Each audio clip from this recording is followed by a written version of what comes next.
ओम विश्वानदेव सवितर्दुर्तान् परासु यद्भद्रं तन्नयासु। ओम भद्रं कर्णेभिः शृणुयाम देवा भद्रं पश्येमाक्षुरजत्राः स्थिरैरङ्गैस्तुष्टुवांसस्तनुर्भिः यशेमहि देवहितं यदायुः।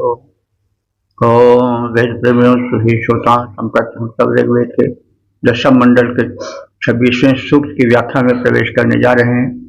इस सूक्त में 9 मंत्र हैं। मंत्र विमोद इंद्र देवता पूषा शीर्षक रक्षार्थ प्रार्थना। और संबंधित मंत्र का सर्वप्रथम सस्वर पाठ हो जाए। प्रह्यच्छामरेषास्पारः जन्ति निजताः प्रदस्रा निजत्रतः पूषा अविष्टमाहिनः। इस सूक्त के देवता पूषा हैं। पूषा सूर्य का वह रूप है जो पोषण प्रदान करता है। तो सूर्य 12 आदित्य मंडल में विभक्त हैं, तो हैं सब सूर्य के ही रूप। 12 हैं नाम भेद से, जैसे सविता है, पूषा है, मित्र है, वरुण है, अर्यमा है। तो है मूल रूप से सूर्य ही सब। विष्णु भी उसी में आते हैं आदित्य मंडल में। लेकिन सूर्य 12 राशियों पर अथवा 12 महीने में अपने अलग अलग गति से प्रभावित करता है ब्रह्मांड को अथवा सौर मंडल को। तो उस समय उसके गुण धर्म प्रभाव बदलते रहते हैं। जैसे सूर्य का जो रूप चिलचिलाती धूप गर्मी में होता है, वह रूप वर्षा में नहीं, वह रूप शिशिर में नहीं, शरद में नहीं, बसंत में नहीं। तो सूर्य तो वही है, लेकिन उसका रूप बदलता रहता है। देखिए, ऋग्वेद में वैज्ञानिकता भी है। इसको हम थोड़ा सा जान लें। सूर्य एक नक्षत्र है। नक्षत्र वो है जो अपने आप प्रकाशित हो, और पृथ्वी, मंगल, शुक्र, शनि आदि ये सब सूर्य से प्रकाशित हैं और सूर्य की परिक्रमा करते हैं। इनके उपग्रह भी हैं, ये अपने ग्रहों की परिक्रमा करते हैं। जैसे पृथ्वी की परिक्रमा उसका उपग्रह चंद्र करता है, और सूर्य भी परिक्रमा करता है। वह आकाश गंगा की परिक्रमा करता है। आकाश गंगा में हजारों लाखों सूर्य हैं। आकाश गंगाएं भी अनंत हैं। जो हमारी निकट की आकाश गंगा है, जिसे हम डहर ऐसी देखते हैं। जब आकाश स्वच्छ होता है तो हम देखते हैं कि एक डहर ऐसी बन गई आकाश में।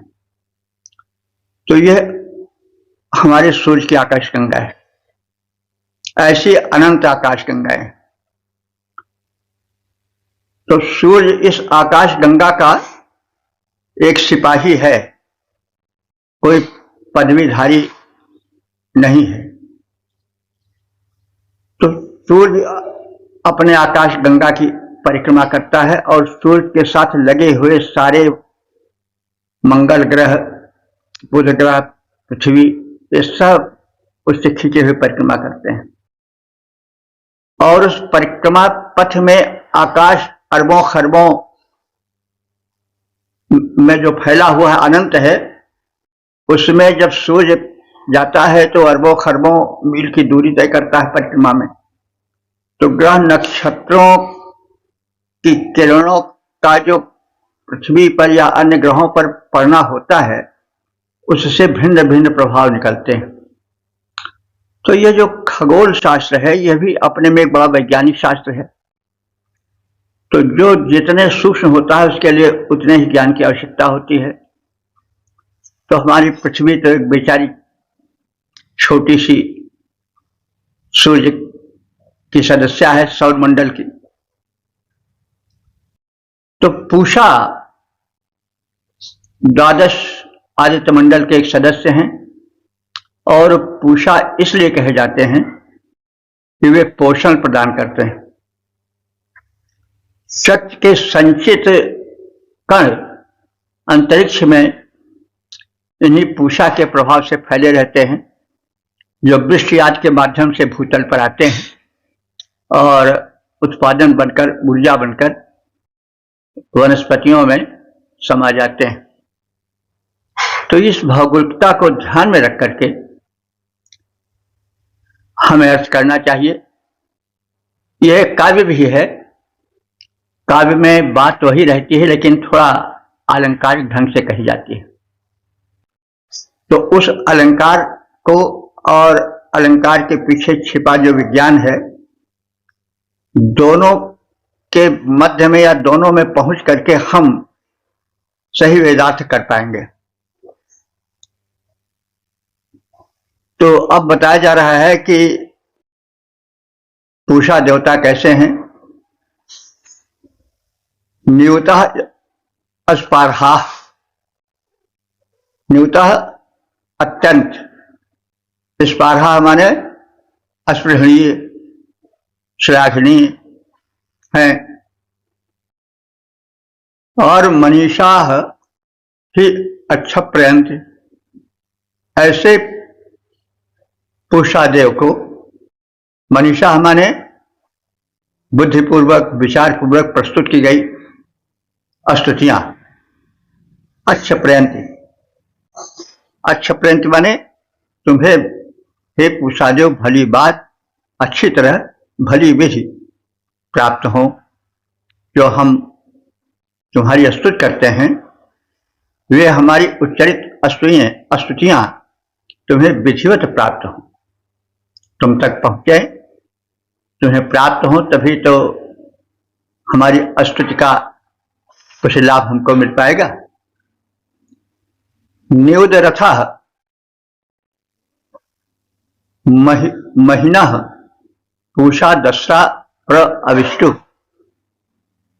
तो न्यूद रथ माने सदा रथ को, माहिना माने महिमापूर्ण रथ को, पूषा दसरा प्रत अविष्टु। वे पूषा देव अपने गमन मार्ग को तय करने के लिए जोतते रहते हैं, यानी रथ पर चलते हैं और जो उनका गमन पथ है उसको पार करते हैं, उसको पूरा करते हैं। तो ऐसे महिमा मंडित जो पूषा देव हैं वे हमारी रक्षा करें।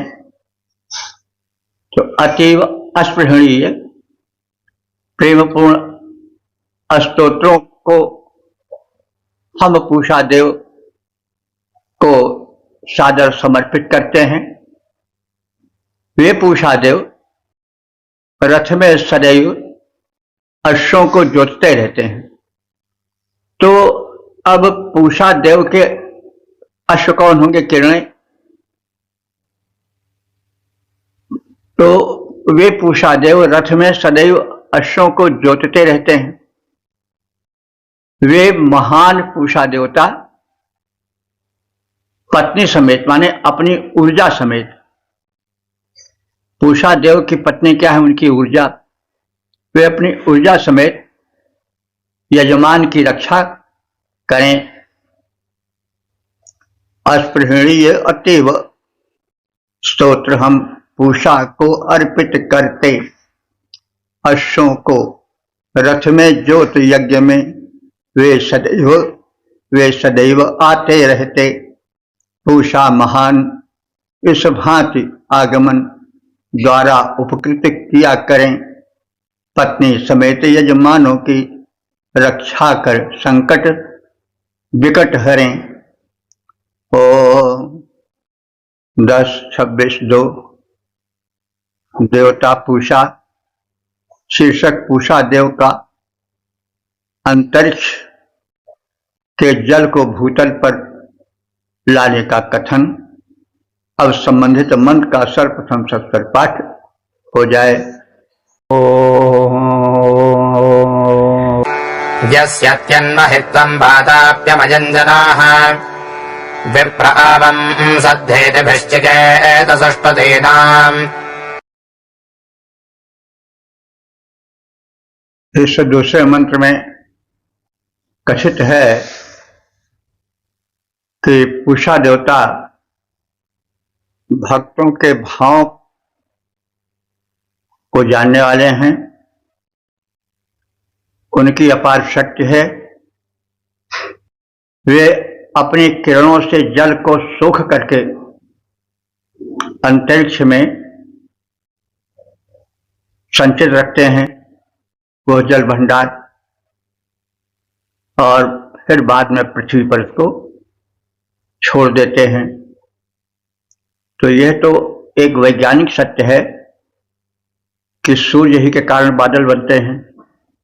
सूर्य पृथ्वी के जल को शोषित करके भाप बनाकर आकाश में संचित कर देते हैं, मेघ बन जाते हैं, और फिर उस जल को वे भू पर बरसा देते हैं। जहां जल नहीं रहता वहां भी जल हो जाता है, ये उनकी व्यवस्था है। तो इस व्यवस्था पर प्रकाश डाला गया है।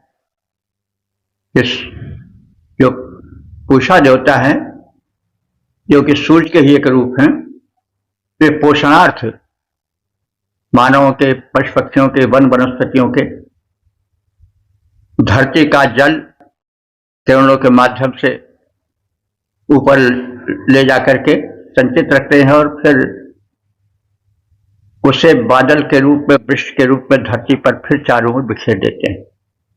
तो यह कथन आशय है। इस आशय को काव्यात्मक ढंग से प्रकट किया गया है।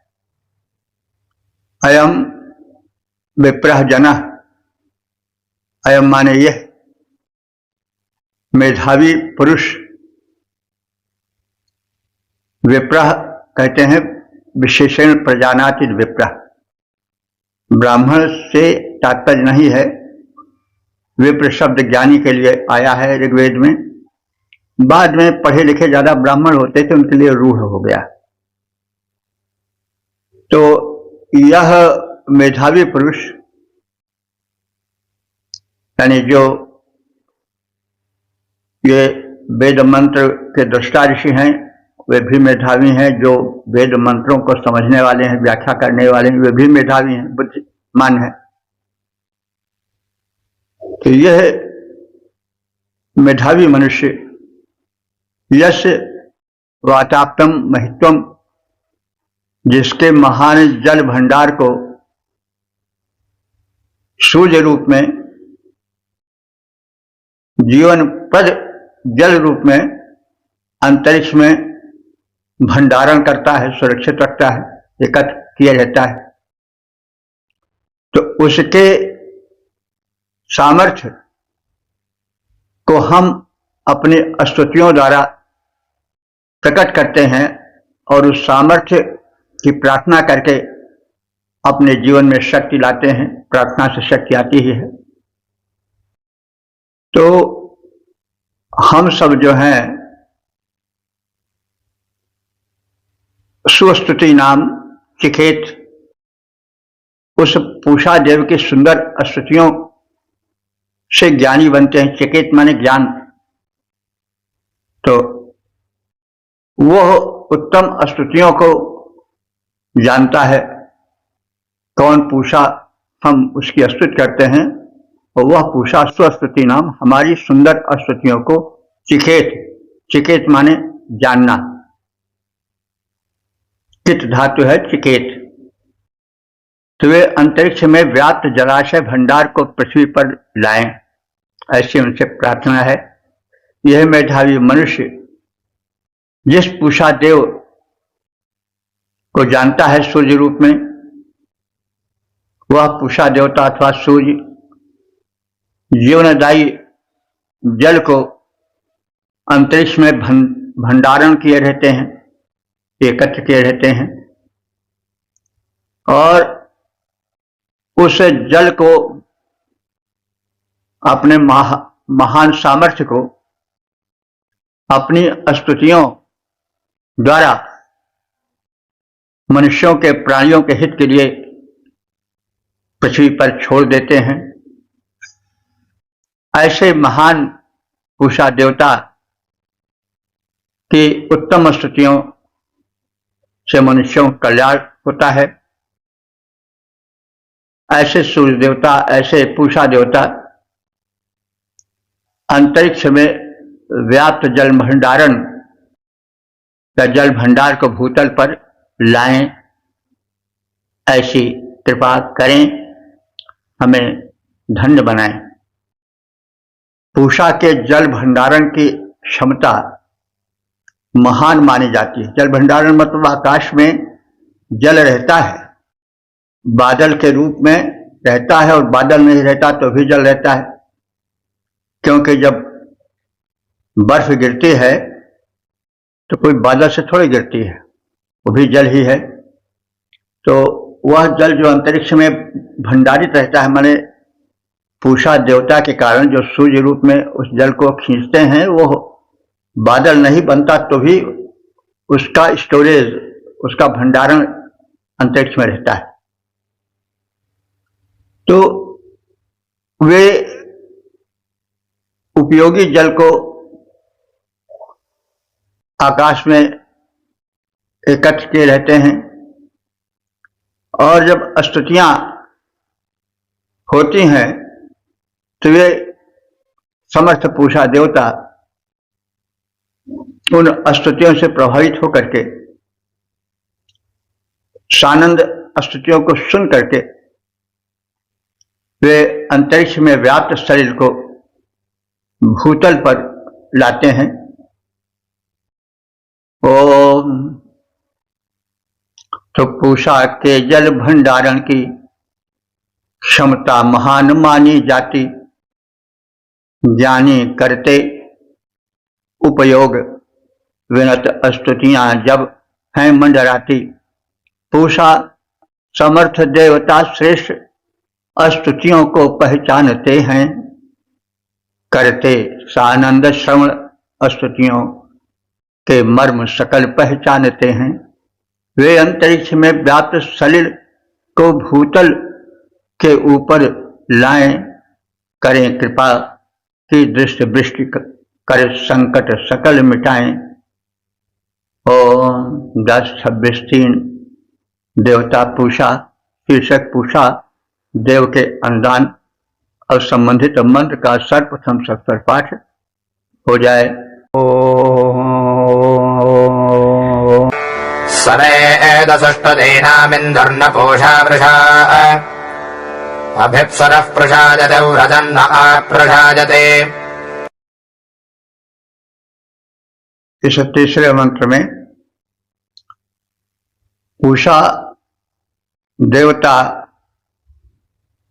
पृथ्वी पर प्राणियों के ऊपर अपूर्व कल्याण करते हैं। उनके अनंत अनुदान हैं, इसका कथन किया गया है। वे सोमदेव की तरह कृपा करने वाले हैं, कल्याण करने वाले हैं। इंदु नौ, इंदु कहते हैं सोम रस को अथवा सोमलता को। वैसे जो प्रचलन है आज इंदु का चंद्रमा रूप में है, लेकिन ऋग्वेद में इंदु जो है वो प्रायः सोम के लिए प्रयुक्त हुआ है। नौ माने समान। तो जैसा हम कहते आए हैं कि जब संज्ञा के बाद न आता है तो समानता का अर्थ देता है। तो यह पूषा देव भी इंदु न सोम के समान ही। वृषा माने शक्तिशाली हैं अथवा वर्षण करने वाले हैं, इच्छाओं के पूरक हैं। सुस्तुति नाम वेद, उत्तम स्तुतियों को वो जानते हैं, यानी उसका समादर करते हैं। तो वेद माने जानना होता है, क्योंकि वेद भी विद धातु से घय प्रत्यय लगाकर बना है। तो जानना जिसके माध्यम से हो सके वो वेद है, वो ज्ञान है। तो यहाँ पर वेद जो है वो क्रिया रूप में प्रयुक्त समझ पड़ता है। सुस्तुति नाम वेद, वे उत्तम स्तुतियों को जानने वाले हैं, और जानने के तात्पर्य हुआ कि उसके मर्म को पहचानने वाले हैं। सुरः, वे सुशोभन हैं।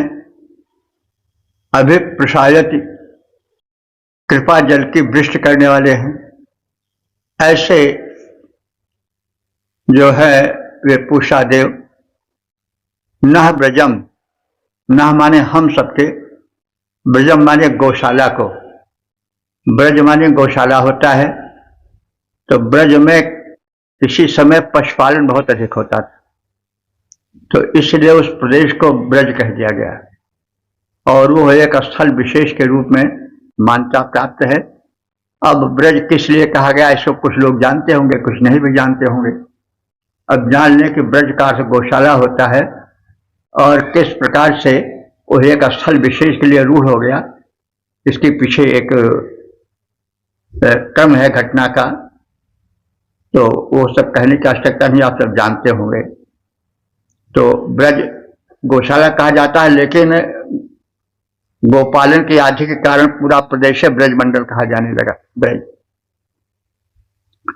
तो इस प्रकार से पूषा देवता वृष्टि करें, उनकी कृपा वृष्टि से हमारी जो गौशालाएं हैं वे आप शायद माने सिंचित हो जाएं, पोषित हो जाएं। तो सोम के समान पूषा भी अभीष्ट पूरक हैं, और श्रेष्ठ स्तोत्रों के मर्म को समझते हैं, सुनते हैं, उसका समादर करते हैं। सुशोभन पूषा देव कृपा पूर्वक जल वृष्टि करते हैं, तथा हमारे गोष्ठों को, गौशालाओं को अभीष्ट जल प्रदान कर सिंचित करते हैं। ग्रीष्मादि या ताप आदि दोष दूर करते हैं। मनोवांछित पूरा करते पूषा सोम समान, हम सबके उत्तम स्त्रोतों का है उनको ज्ञान। परम सुशोभन पूषा जल की वृष्टि कराते, गोष्ठों को भी हम सबके वे आर्द्र बनाते। ओम 10-26 देवता पूषा, शीर्षक पूषा के स्तवन का कथन। अब संबंधित मंत्र का सर्वप्रथम सत्सर पाठ हो जाए।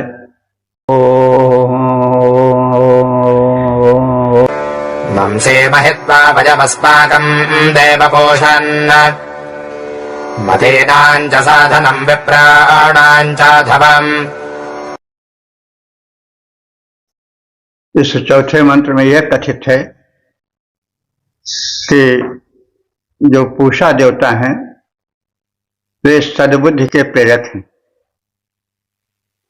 बुद्धि बहुत बड़ी चीज है, अगर बुद्धि न हो तो फिर मनुष्य पशु से भी नीचा हो जाएगा, क्योंकि पशुओं के पास तो बल होता है, लेकिन मनुष्य के पास बुद्धि होती है, इसीलिए वो हाथी सिंह आदि को अपने वश में किए रहता है। तो जो ये पूषा देवता हैं इनका महत्व तो सर्वाधिक है, इसलिए कि बुद्धि के प्रेरक है। बुद्धि नहीं बल्कि सद्बुद्धि के प्रेरक है। बुद्धि अगर रावणीय हो गई तो विनाश का कारण बन सकती है। तो बुद्धि हो, बुद्धि बुद्धि जैसे बलम तस्य निर्बुद्धि स्कुतो बलम।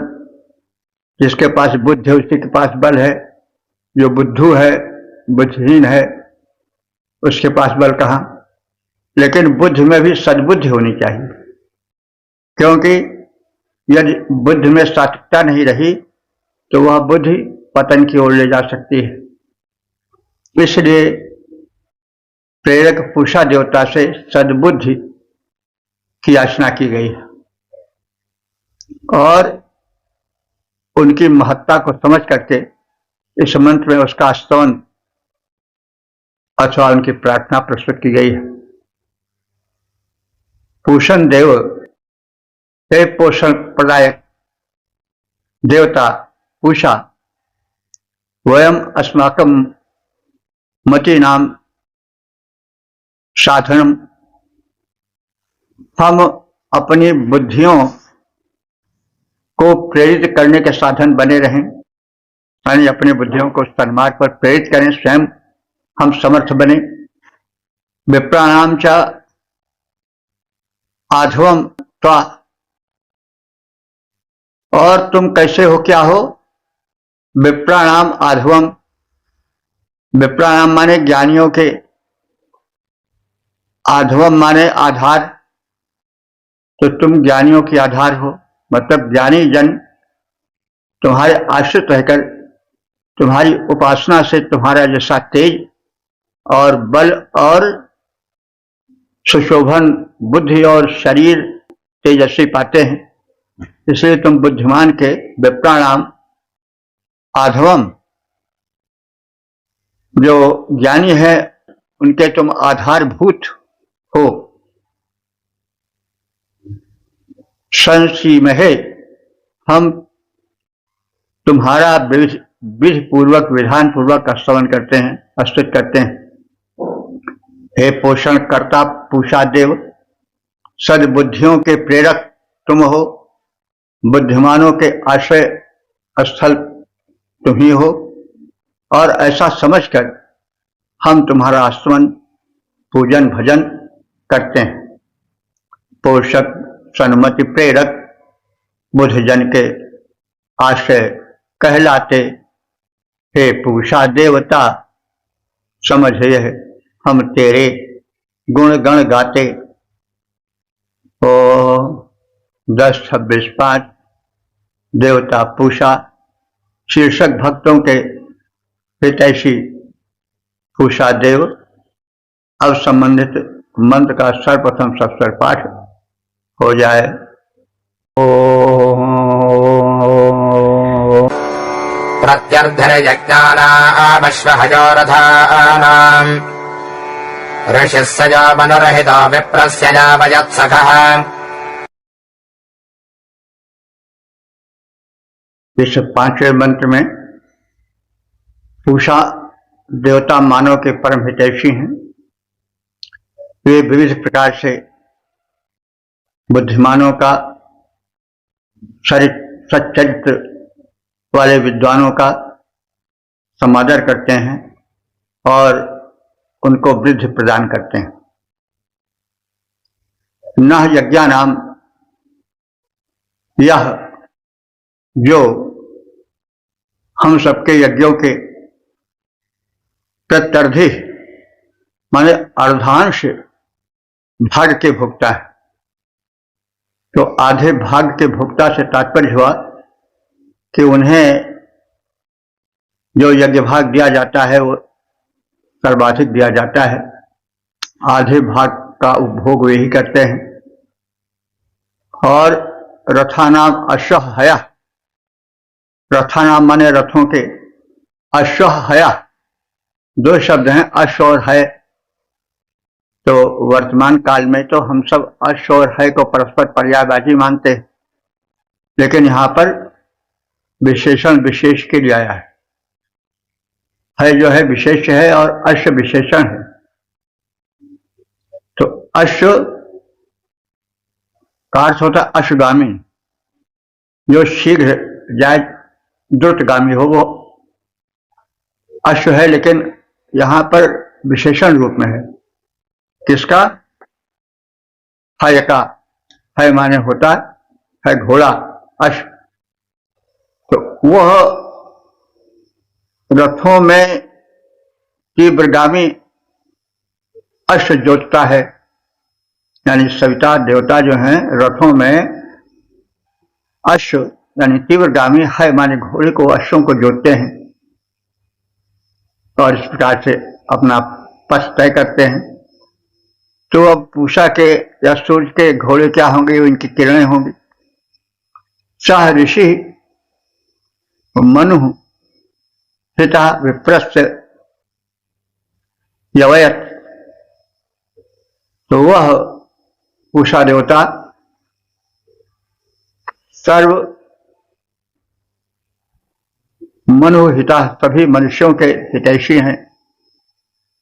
विप्रस्थ बुद्धिमानों के सखा मित्र हैं और यवयत शत्रुओं को दूर भगाने वाले हैं।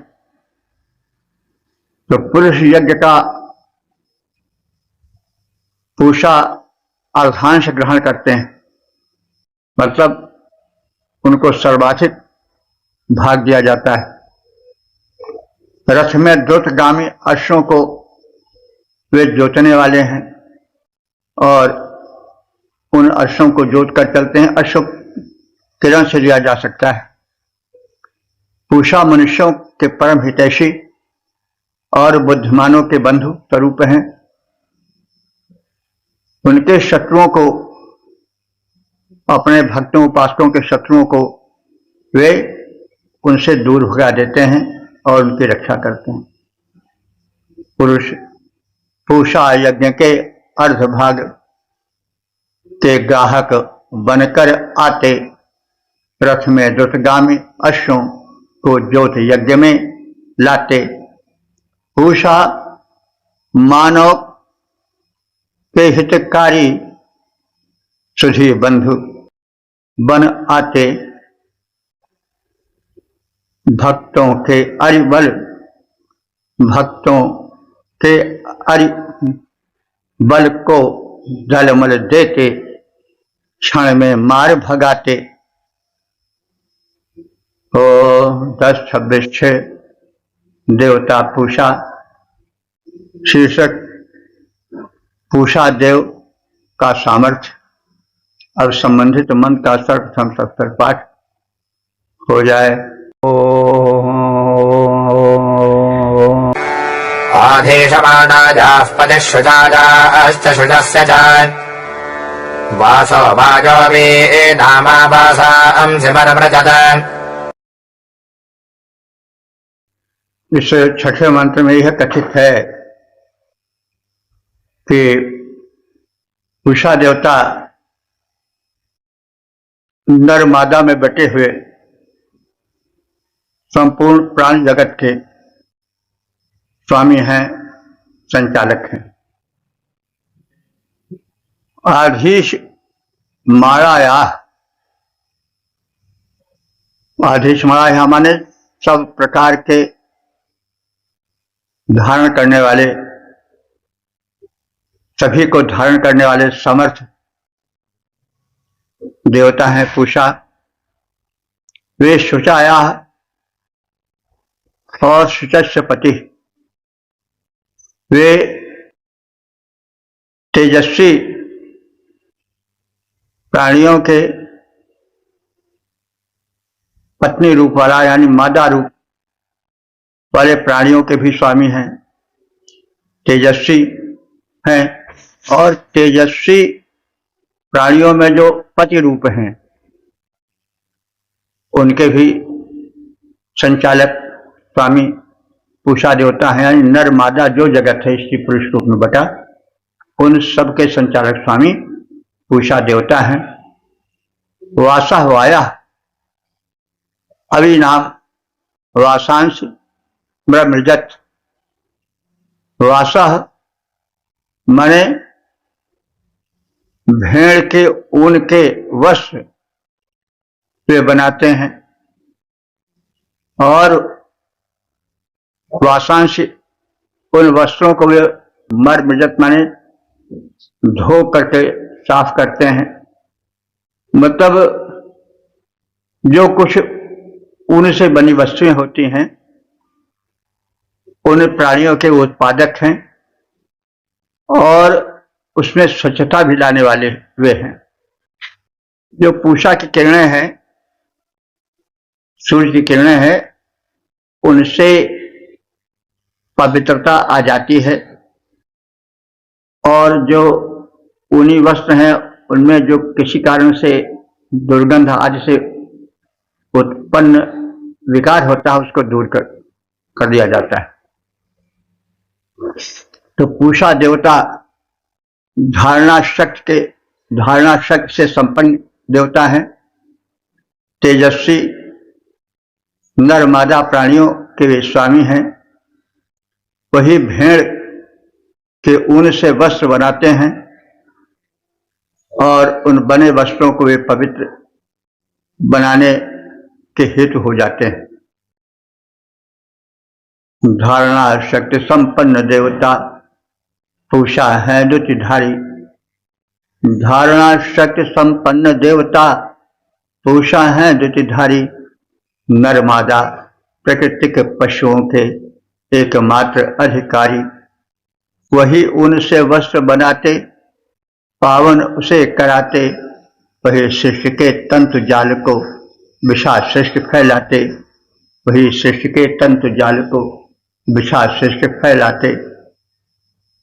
ओम 10-26-7 देवता पूषा शीर्षक नभस्थ पूषा का सामर्थ्य। अब संबंधित मंत्र का सर्वप्रथम सत्तर पाठ हो जाए। इनो वाजानां पतिर्नः पुष्टीनां सखा प्रश्मश्व हरियतो दोधाद्विवृथायो अदाभ्यः। इस सत्रहवें मंत्र में रवि रूप पूषा देवता का आकाश गमन, चारों ओर उनकी किरणों का फैलना, इन सबका आलंकारिक वर्णन है। वाजा नाम, वाज अन्न को कहते हैं और शक्ति को भी कहते हैं। तो पूषा देवता जो है वाजा नाम माने अन्नों को अर्थात हव्यान्नों को वो उन पर स्वामित्व करते हैं, यानी हव्यान्नों के स्वामी हैं। और इनः पति, इन माने अन्न, और हव्यान के अतिरिक्त और जो अन्न है इन है, उनके भी वो पति हैं, स्वामी हैं। पुष्टि नाम इनः सखा, वे सबके लिए पुष्टिकर अन्न देने वाले और सबके मित्र हैं। यह हर्यता अदाभ्य श्रमशुभा, ये पूषादेव तेजस्वी हैं। अदाम्य माने कोई उनका दमन नहीं कर सकता है। वे तेजस्वी हैं, दुर्धर्ष हैं और अपने क्रीड़ा स्थल व्योम में अपनी दाढ़ी मूछें हिलाते हैं। मतलब उनकी दाढ़ी मूछें क्या होगी, उनकी किरणें होंगी। तो आकाश में चलते हैं तो किरणें उनकी फैलती हैं और जब कभी कभी किरणों में हलचल सी हाल थोड़ी होती है तो मानो उनका दाढ़ी मूछों का हिलाना हुआ। तो पूषा देव सभी हविर द्रव्यों एवं अन्नों के स्वामी हैं, सबके पोषक तथा सखा रूप हैं। वे उत्तम तेज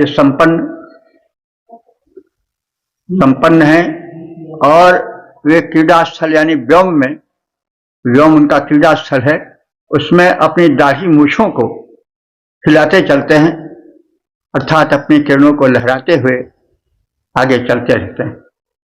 पूषा देव हविर द्रव्यों के सब अन्नों के स्वामी। पूषा देव हविर द्रव्यों के सब अन्नों के स्वामी, सबके पोषक सखा रूप हैं।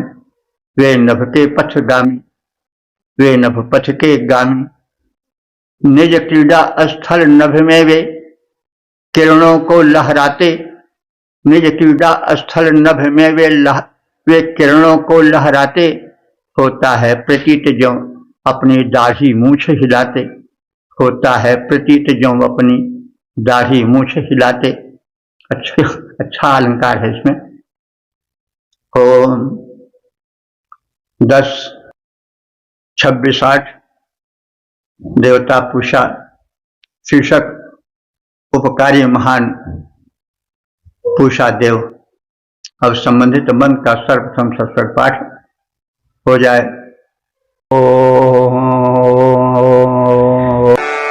आते रथस्य पोषन्न जाधुरम् ववृत्यः विश्वस्यार्थिनः सखा आसनोजा अनपच्युतः। इस 8वें मंत्र में यह कहा गया है कि जो पूषा देव है उनका रथ अनंत काल से चला रहा है। कभी उसकी गति न धीमी होती है ना तीव्र होती है, तो उसमें एक नियंत्रण है। वो नियंत्रण कौन करती है? प्रकृति करती है। प्रकृति है क्या? परमात्मा की शक्ति। तो इस तथ्य को कहा गया है। थोड़ा इसमें एक शब्द अजा आता है, तो उससे वैसे अजा तो हम बकरी को कहते हैं, अज कहते हैं बकरे को, लेकिन उसका व्युत्पत्ति परक अर्थ और भी है। न जायते अजा, जिसका जन्म न हो, और जिसका जन्म नहीं होगा उसका मरण भी नहीं होगा। इससे प्रकृति को अजा कहा जाता है। तो अब यह थोड़ी अलंकारिकता डाल दी गई है ताकि कुछ देर लोग दिमाग लगावें इसमें। तो पूषा देव सूर्यदेव एक ही हैं, तो इनके रथ को अजा ढोती है, अजा खींचती है। तो लोग समझे अजा क्या है? अजा तो बकरी कहते हैं, लेकिन यहाँ प्रकृति के लिए है, क्योंकि प्रकृति न जायते अजा, तो प्रकृति अजा है। वो अनंत काल से चली आ रही है, चलेगी। तो अज अर्थात जो न जन्मने वाली अनादि प्रकृति है, वो पूषा के गति को, उनके रथ को नियंत्रित करके अनंत काल से चली आ रही। पूषण, हे पूषा देवता, विश्वस्य अर्थिना, जो समग्र याचक हैं अथवा याजक हैं, यह सब तुम्हारे सखा हैं और तुम्हारी मनोकामना यज्ञादि को पूर्त करते हैं। सनोजाह अनपतच्युता, अजन्मा और अपने अधिकार से च्युत न होने वाले हैं, और न तुम ही अपने अधिकार से, अपने कर्मक्षेत्र से च्युत होते हो, अलग होते हो। अहर्निश तुम्हारा कर्म चलता रहता है। तुम अविनाशी हो और ते रथ से, तुम्हारे रथ के, धुरम माने धुरे को, यानी तुम्हारे रथ को जो है अजाह व वृद्धु, जो अजा है, छागी है, बकरी है, वो खींचती है। तो जैसा हम कहे हैं कि बकरी का मतलब यहाँ पर जैसा कहा जाता है भाई अज और अजा, तो प्राय बकरी और बकरे के लिए होता है। तो अब यहाँ पर न जायते तजा, तो बकरी या बकरा क्या खींचेगा सूर्य के रथ को? तो अज का जो दूसरा अर्थ होता है प्रकृति, तो प्रकृति तुम्हारे रथ को खींचती है, यानी सारी व्यवस्था प्रकृति के द्वारा की जाती है। जैसा हम प्रारंभ में कह आए हैं कि सूर्य अनादिकाल से अपने ग्रह उपग्रहों के साथ चलायमान है और इस प्रकार से यह गति अनादिकाल से चली आ रही है और चलती रहेगी। तो प्रकृति की यह व्यवस्था है, तो यह व्यवस्था ही रथ का खींचना है। तो हे पूषा देव, तुम्हारे रथ को अज बकरे अथवा न जन्म लेने वाली प्रकृति के शक्ति कण वहन करते हैं। तुम संपूर्ण याचकों के मित्र हो, यानी तुमसे सब जीवन चाहते हैं, अन्न चाहते हैं, प्रकाश चाहते हैं, पोषण चाहते हैं, उसे तुम प्रदान करते हो। तो मित्र ही तो प्रदान करेगा, सब तो प्रदान नहीं करेगा। इसलिए तुम सभी याचकों के मित्र हो। तुम कभी अपने अधिकार क्षेत्र से च्युत नहीं होते हो, वंचित नहीं होते हो। सदैव तुम्हारा कर्म, तुम्हारी कर्मस्था अनवरत चलती रहती है। अज करते हैं वहन तुम्हारा रथ जो द्युतिधारी। हे पूषा, तुम मित्र याचकों के हो हितकारी। तुम अक्षुण्ण न वंचित निज अधिकार से हुए हम कृतज्ञ, हम कृतकृत्य तुम्हारे बहु उपकार से हुए। तो सूर्य का वह रूप जो पोषण प्रदान करता है वही पूषा है। पूषा का पोषण चक्र शक्ति के सूक्ष्म कण प्रवाहों से नियंत्रित होता है, चलता रहता है। प्रकृति इसे व्यवस्थित करती है। जो अजा है, अमन अनादि है, इसीलिए उसको अजा कहा जाता है। 10, 26, 9 देवता पूषा शीर्षक रक्षा एवं समृद्धि हेतु प्रार्थना और संबंधित मंत्र का सर्वप्रथम संस्कार पाठ हो जाए। अस्माकमोर्जारथम् पोषा अविष्टमाहिनः भवद्वाजानाम् हृद इमन्न शृणबद्धवम्।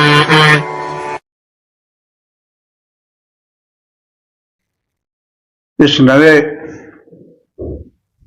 मंत्र जो इस सूक्त का समापन वाला मंत्र है वो प्रकाश डाल रहा है कि पूषा देवता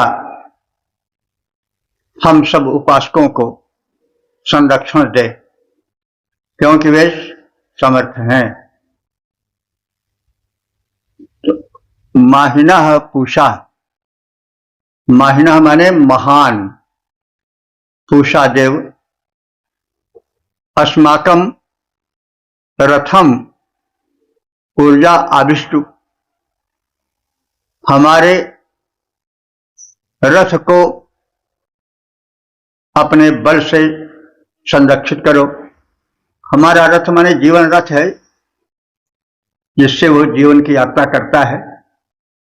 तो हमारे जीवन रथ को तुम सुरक्षा प्रदान करो, वो सुरक्षित रहे, स्वस्थ रहे, जीवन पथ पर चल सके, लड़खड़ाए नहीं। बाजा नाम वृद्धि भूत, बाजा नाम माने बाज कहते हैं अन्न को, और बाज माने बल को भी कहते हैं। तो दोनों यहां पर लग सकता है। बाजा नाम वृद्धि भूत, हमारे अन्न की वृद्धि करो और हमारे बलों की वृद्धि करो।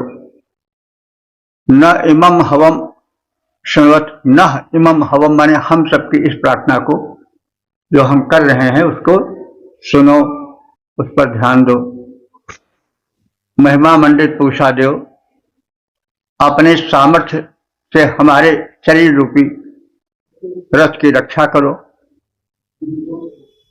अन्न की वृद्धि करो तथा हमारे इस आवाहन को ध्यान से सुनो, उसको सुनकर तदनुसार हमारा कल्याण करो। महिमा से मंडित है पूषा देव परम द्युतिधारी। महिमा से मंडित है पूषा देव परम द्युतिधारी। निज बल से तन रूपी रथ की रक्षा करें हमारी, करें अन्न की वृद्धि हमारी, सुने प्रार्थना सारी। आवाहन को सुने, सुरक्षा करते जाएं हमारी। इस प्रकार से हमने ऋग्वेद के दशम मंडल के 26वें सूक्त के 9 मंत्रों की संक्षिप्त व्याख्या सुनी, उसके संदेश से अवगत हुए। अब तक ले जो मंत्र व्याख्यायित हो चुके हैं उनकी संख्या हो चुकी है 9048। यह परम सौभाग्य का विषय है। ये पूषा देव है इस सूक्त के देवता। पूषा सूर्य का वह रूप है जो पोषण प्रदान करता है। जहां पर सूर्य की किरणें नहीं पहुंचती हैं वह भाग पोषण से शून्य रहता है। आप देखते हैं कि छोटे पौधों को या वृक्षों या फसलों को जिस पर सूर्य की किरणें नहीं आ पाती हैं, जो किसी बड़े वृक्ष के कारण जो आकाशीय ऊर्जा होती है उसको पानी से वंचित रह जाते हैं, जो वनस्पतियां या जो पेड़ और पौधे वे बढ़ नहीं पाते, पीले पीले रहकर सूख जाते हैं। तो पूषा देव पोषण शक्ति से युक्त सूर्य का एक रूप है। ये भी 12 आदित्य मंडल में आते हैं। जैसा हमने कहा है, सूर्य के जो भिन्न भिन्न रूप हैं, भिन्न भिन्न शक्तियां हैं, वही 12 आदित्य के रूप में जो है वो वेदों में वर्णित हैं। सूर्य ही इस धरती का आधार है। धरा धाम का जीवन सूर्य पर ही आधारित है। इससे सच में पूछे तो सूर्योपासना ही सच्ची उपासना है। जब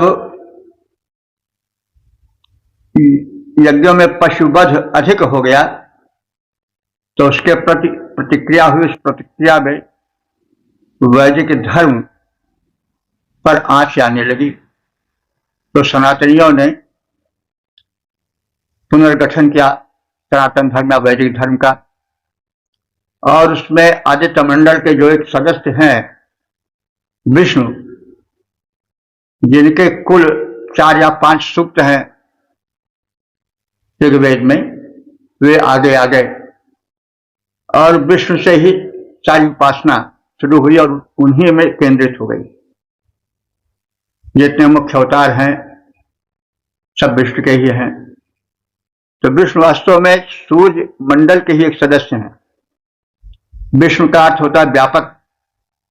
सूर्य बड़ा व्यापक है, जो लोक के ऊपर ही उसकी किरणें जाती हैं, भूलोक में भी आती हैं और अनंत ग्रह नक्षत्रों में फैलती रहती हैं वे किरणें। आकाश सर्वाधिक उनसे मंडित होता है।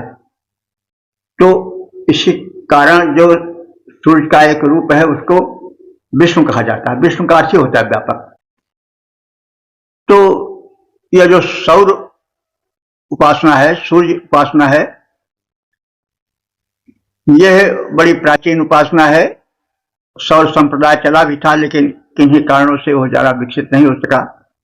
बाद में जो सौर मंडल के मुख्य या सामान्य सदस्य विष्णु हैं, वे ही सर्वोपरि हो गए और जो राम कृष्ण आदि के अवतार हैं सब इन्हीं विष्णु के अवतार से जुड़ गए।